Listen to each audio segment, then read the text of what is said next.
Assalamualaikum warahmatullahi wabarakatuh. Hai everyone, terima kasih telah klik video ini and welcome back to my channel.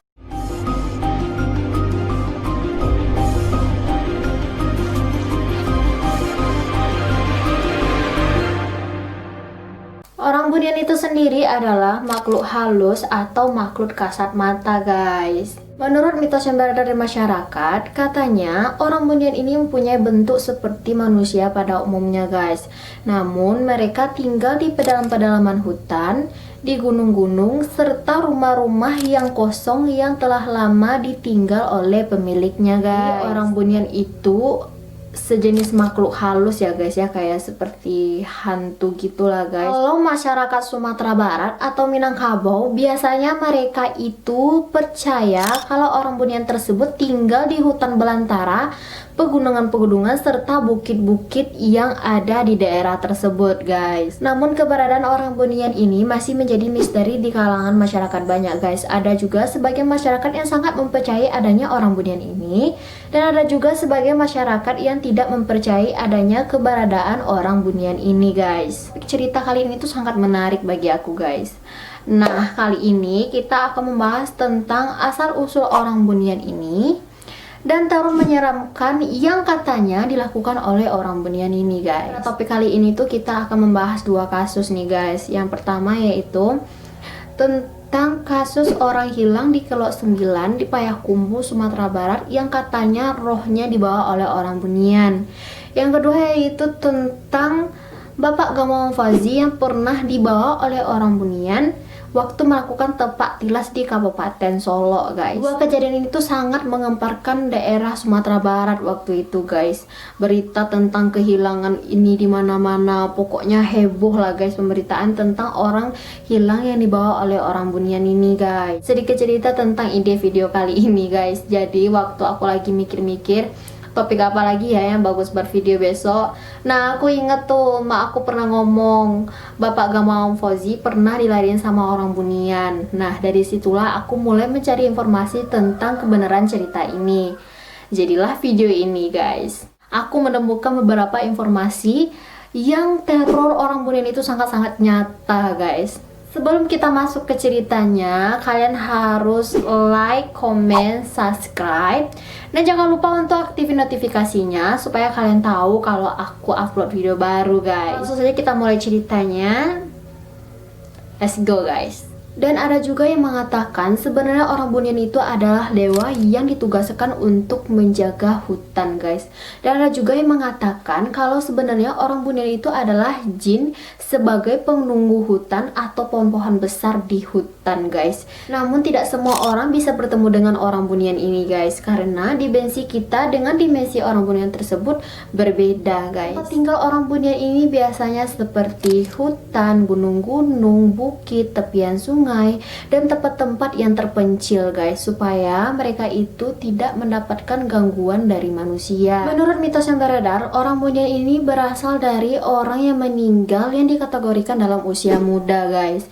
Misalkan orang yang mati dalam usia remaja, gadis, atau bujang, guys. Seperti pada manusia umumnya, orang bunian ini juga memiliki keluarga, mereka juga menikah, dan juga memiliki struktur sosial yang sama seperti manusia pada umumnya nih, guys. Menurut cerita yang beredar, orang bunian ini hanya menampakkan diri mereka kepada orang yang mereka inginkan saja nih, guys. Misalkan kalian pergi ke hutan, terus kalian tersesat di hutan tersebut, orang bunian itu menginginkan kalian, maka kalian akan dibawa ke alamnya dan tidak akan bisa pulang dari alam tersebut, guys. Sebagian beberapa mereka yang bisa pulang kembali dengan selamat, dan ada juga di antara mereka yang tidak bisa pulang, guys. Bahkan sebagian orang yang dibawa oleh orang bunian tersebut akan mengalami gangguan jiwa, ada yang meninggal dunia dan ada yang kembali dalam keadaan sehat walafiat nih, guys. Seperti yang aku bilang tadi, ada kasus yaitu hilangnya seorang pria di Kelok 9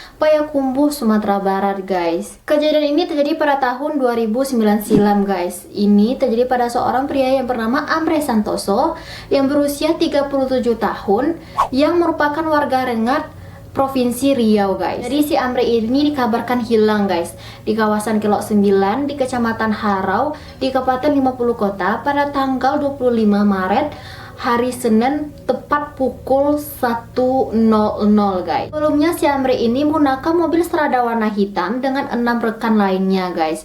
Dia hendak menuju Rengat Riau setelah pulang dari Padang Pariaman. Namun dalam perjalanan dari Padang Pariaman menuju Rengat, setibanya di kawasan Kelok 9, si Amre ini meminta supir Strada warna hitam itu untuk berhenti guys karena ia ingin buang air kecil. Ketika mobil sudah berhenti di pinggir jalan, Amre bergegas turun dan menyelinap ke balik pagar besi pembatas jalan flyover Kelok 9. Ia hendak buang air kecil nih guys. Setelah menunggu 15 menit bahkan sampai menunggu 1 jam, si Amre ini tak juga kunjung kembali guys. Akhirnya rekan si Andre memutuskan untuk mencari Andre ke tepian sungai tempat Andre buang air kecil tadi. Namun anehnya Andre pun tidak ditemukan guys. Bahkan jejak kaki Andre pun tidak ditemukan sama sekali guys. Setelah temannya mencari si Andre ke tempat dia buang air kecil tadi. Rekan-rekan Andre merasa panik. Akhirnya mereka memutuskan untuk meminta bantuan dari masyarakat setempat kepada para pedagang yang berjualan di Kelok 9 tersebut guys, untuk mencari si Amre yang hilang di Sungai Batang Sanipan itu. Namun anehnya Andre ini tak juga kunjung ditemukan guys. Bahkan rekan-rekan Amre ini sudah menelpon si Amre, SMS, tetapi nomor Amre ini tidak aktif guys, atau tidak bisa dihubungi. Sedangkan sinyal di tempat itu tuh masih bagus ya guys ya. Namun anehnya nomor si Amre ini tidak aktif atau tidak bisa dihubungi guys. Setelah 1 jaman Amre ini hilang, akhirnya rekan-rekannya melaporkan si Amre ini hilang ke polisi dan tim SAR guys. Sebanyak 30 orang polisi dan tim SAR melakukan pencarian di tempat Amre ini hilang. Namun anehnya si Amre ini tak juga kunjung ditemukan guys. Tim SAR sudah melakukan pencarian Amre ini sekitar 2 jam lamanya guys. Bolak-baliklah tim SAR di tempat hilangnya si Amre ini. Dan pencarian yang dilakukan oleh tim SAR ini yaitu sekitar 3 km dari tempat si Amre hilang ini guys. Namun anehnya lagi pencarian ini juga tak membuahkan hasil guys. Pada pukul 5:15 WIB, si Amre ini tiba-tiba mengirimkan pesan kepada istrinya guys. Di pesan itu tertulis, "Perkuatlah ibadah." For your information, istri si Amre ini tidak mengetahui kalau si Amre ini hilang guys. Rekan-rekan Andre belum ada yang mengasih tahu istri Amre kalau Amre ini sudah hilang guys. Nah, jadi pas istrinya menelpon balik si Amre ini, tiba-tiba nomor si Amre ini tidak aktif guys, atau tidak bisa dihubungi. Jadi siapa ya yang mengirim pesan itu? Itu si Amre atau gimana guys? Dan yang lebih anehnya lagi ya guys ya, pada sekitar pukul 6 pagi si Amre ini kembali mengirimi temannya sebuah pesan guys. Pesan itu bertulis, "Pulanglah duluan, nanti saya akan menyusul dengan kuda putih." Dah, melihat isi pesan tersebut kagetlah teman si Amre ini kan guys ya. Dan ditelepon baliklah si Amre ini, dan lagi ternyata nomor Amre ini juga tidak bisa dihubungi guys. Hal ini tuh udah jelas nggak logis banget gitu guys. Pak Amre ini kan udah hilang dari jam 2 pagi tuh. Namun anehnya karena dia mengirim pesan pada jam 5:15 dan pada jam 6 pagi guys. Setelah itu nomornya tidak bisa dihubungi. Nah, dari sinilah orang mulai beranggapan kalau bapak si Amre ini dibawa oleh orang Bunian guys. Jika pencarian Amre ini juga tidak membuahkan hasil, maka pencarian Amre ini akan dilakukan dengan menggunakan adat kampung guys, dengan bantuan orang-orang pintar supaya bisa menemukan si Amre ini. Setelah melakukan pencarian selama 3 hari, akhirnya tim SAR menemukan jawaban guys. Bapak Amre ditemukan dalam keadaan tidak bernyawa guys. Gabungan akhirnya menemukan Amre Santoso pada pukul 13:30 WIB di aliran Batang Sinipan guys. Yaitu jaraknya 1 km dari tempat dia dinyatakan hilang. Amre Santoso ditemukan dalam keadaan telungkup dan tidak memakai busana guys. Setelah jasad Bapak Amri Santoso ini ditemukan, tim SAR langsung membawa jasad Bapak Amri ini ke puskesmas untuk melakukan otopsi guys.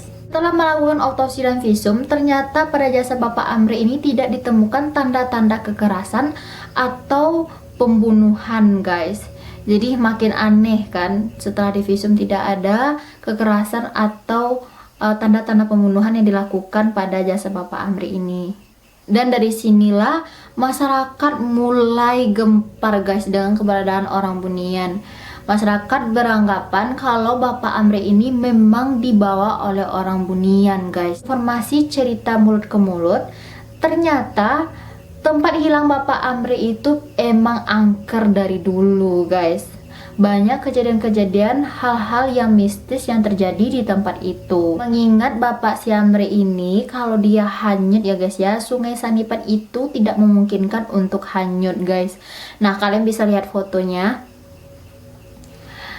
Waktu Bapak Amri itu dinyatakan hilang, sungai itu juga tidak mempunyai aliran yang deras guys, atau waktu itu hari tidak hujan, jadi volume debit air itu tidak naik guys. Yang selanjutnya yang masih menjadi misteri itu adalah siapa yang membuka baju Amri Santoso guys.